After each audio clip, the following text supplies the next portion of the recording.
One of my projects for the last few years has been to read from cover to cover the old Bible commentaries published in the 1950s.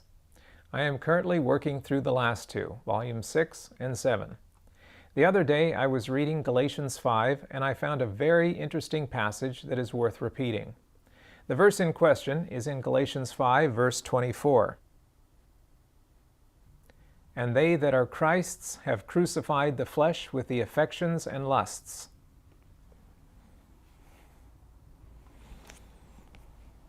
Here is what the Bible commentary had to say about this particular verse.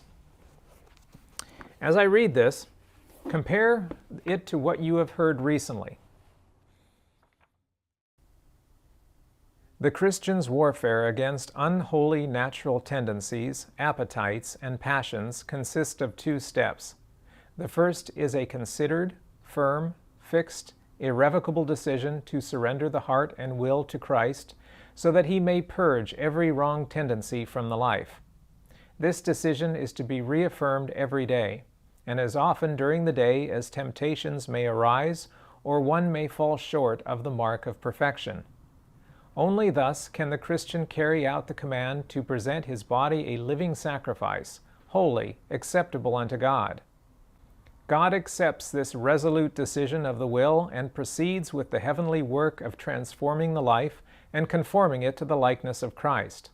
This is the process of sanctification, of attaining the measure of the stature of the fullness of Christ.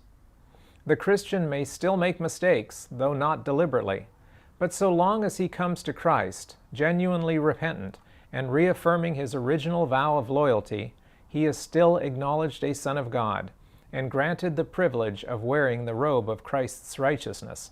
Discouragement may arise because of failure, when we attempt to defeat sin in our own strength rather than rely on God's power, or when we fail to cooperate with God. There is also danger in contentment with our present accomplishments, danger in measuring our progress by that of others around us. The crucifying of the flesh is a warfare from which there is no release in this life. Nevertheless, the Christian's experience may be one of continuous victory in Christ Jesus, and of rising immediately whenever he may fall. Given all the discussions and arguments that go on these days about righteousness by faith, I found it fascinating to read this passage from the official Adventist commentary of the 1950s. No apologies are made for teaching continuous victory and perfection. Note how a resolute decision of the will is the key and the only thing we are able to offer to God. Then God proceeds with the heavenly work of transforming the life and conforming it to the likeness of Christ. He will purge every wrong tendency so that we may wear the robe of Christ's righteousness. We cannot be holy without a continuous surrender to Jesus. And just like the parable of the marriage feast, His followers will not have clean robes put on top of dirty ones, but clean robes replace the dirty ones. All of this is what was taught by Ellen White. All of this is what was taught by A.T. Jones and E.J. Wagoner. This is what the Seventh-day Adventist Church believed and taught for the first century of its existence. It was so accepted and normal that the Bible commentary could publish this clear statement without fear of controversy or censure. Only after the discussions with the evangelicals Barnhouse and Martin took place did things begin to change. We began to modify our positions on key theological ideas, and many evangelical views began to come into Adventism.